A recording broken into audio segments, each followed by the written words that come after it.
Kalicharan Kalindi, horn Mahato, Jayanta Mahato, বসন্ত মাহাতো ও আরো অনেকে। কেছিওতে সুর দিয়েছেন আধুনিক যুগের এক তরুণ সুরকার গয়ারাম কালিন্দী।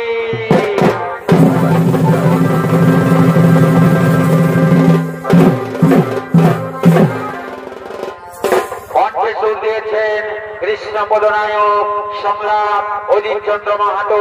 নমস্কার, নমস্কার, নমস্কার। তাই সর্বপ্রথমেই আপনাদের আলোক উদ্ভাসিত মহান মঞ্চে আমরা যে পালা মঞ্চস্থ করতে চলেছি সেই পালা ব্রহ্ম বৈবর্ত পুরাণ থেকে নেওয়া নিত্যরূপে পালাখানির নাম রাখা হয়েছে সতী তুলসীর জন্মকথা হইতে তার মাহাত্ম্য কীর্তন।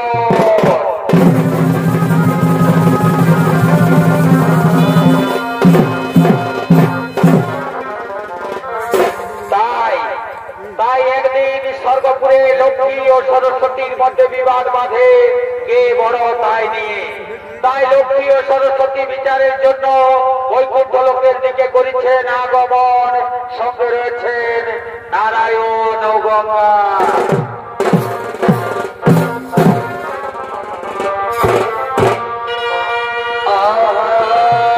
Bye.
দেবী লক্ষ্মী, বিচারের জন্য এসেছি আমরা এই বৈকুণ্ঠ ভবনে, কিন্তু বিচার তো দূরের কথা, অতিথিকে সম্মান দিতে হয়ে আসন দিয়েছে, সম্মানটুকু দেওয়ার কথাও কি এই বৈকুণ্ঠ লোকের?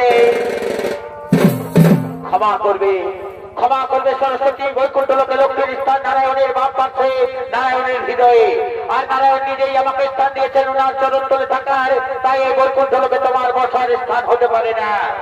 শোনো শোনো গঙ্গা, লক্ষ্মী তার আসন না ছাড়লেও তোমার উচিত ছিল তোমার আসন আমার জন্য ছেড়ে দেওয়ার। না না সরস্বতী, আমিও তোমার গঙ্গা, কেউই এই বৈকুণ্ঠ লোকে আমাদের নিজের স্থান তোমার জন্য ছাড়তে পারি না। শোনো লক্ষ্মী, আমি তোমার কাছে জানতে চাই না, আমি নারায়ণের কাছে জানতে চাই এই বৈকুণ্ঠ লোকে আমার বসার স্থান কোথায়। না না সরস্বতী, তুমি তো এখন নিজেই দেখতে পাচ্ছ নারায়ণ এখন যোগ নিদ্রায় নিদ্রিত, তার এই যোগ নিদ্রা ভঙ্গ করা তোমার মোটেই উচিত হবে না। শোনো শোনো লক্ষ্মী, যে বৈকুণ্ঠ লোকের অহংকারে তুমি গর্বিত, সেই অহংকারের জন্যই আজ আমি তোমায় অভিশাপ দিলাম। অতি এই বৈকুণ্ঠ চাই যেতে হবে তোমাকে মর্তভূমি পড়ে, অসুরের সাথে সংসার করিবে তুমি ধরণীর পরে। না না না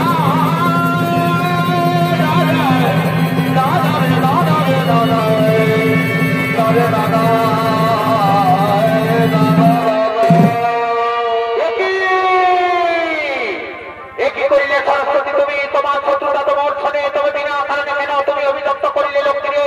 যে কারণে তুমি অভিযুক্ত করিলে লক্ষ্মীরে, সেই কারণে আমিও তোমায় অভিশাপ দিলাম। অচিরেই বৈকুণ্ঠ জানি তোমাকে যেতে হবে মর্তভূমি পড়ে, তুটির রূপে প্রবাহিত হবে তুমি ধরণীর পরে।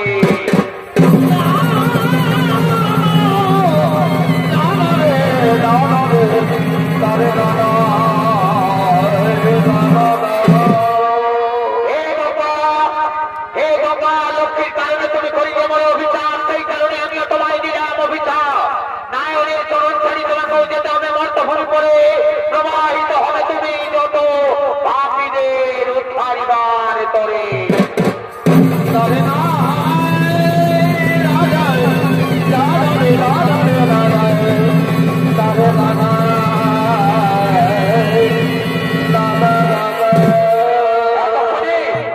এতক্ষণে নারায়ণের যোগ নিদ্রা হয়েছে ভঙ্গ।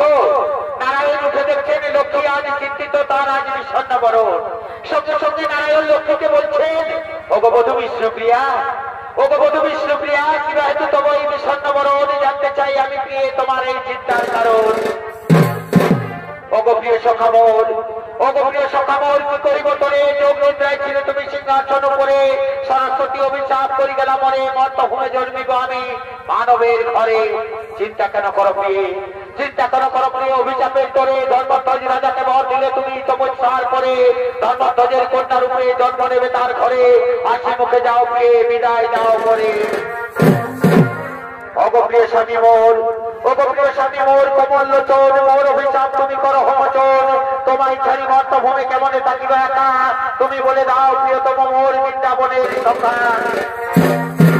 ওগো প্রিয় নারায়ণী, ওগো প্রিয় নারায়ণী, চিন্তার নাই তো কোনো কারণ, দুষ্টের দমন শিষ্টের পালনের তরে যুগে যুগে জন্ম নিয়েছি আমি মানবের ঘরে।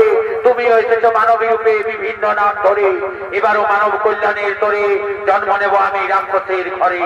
মনে পড়ে প্রিয়া দাপর যুগের কথা, একদিন বৃন্দাবনে তোমার কুঞ্জ ছাড়ি আমি গিয়েছিলাম, বিশাখা কুঞ্জে সুদামাকে নারে প্রহরী রেখে। সেদিন মিথ্যা কথা বলার অপরাধে তুমি সুদামাকে দিয়েছিলে অভিশাপ, রাক্ষস বলে জন্ম হবে তার। সেদিন সুদামার সেই অভিশাপ আমি মাথা পেতে গ্রহণ করে নিয়েছিলাম, তাই আজ সময় এসেছে পেয়ে আমিও জন্ম নেব মর্তভূমে দম্ভের পুত্র রূপে, নাম হবে মোর শঙ্খচূড়। বিধির বিধানে মিলিত হব মোরা স্বামী স্ত্রী রূপে, লীলা রচি পুনরায় ফিরিব বৈকুণ্ঠ লোকে। চল প্রিয়ে যাই মোরা লীলা রচিবার তরে।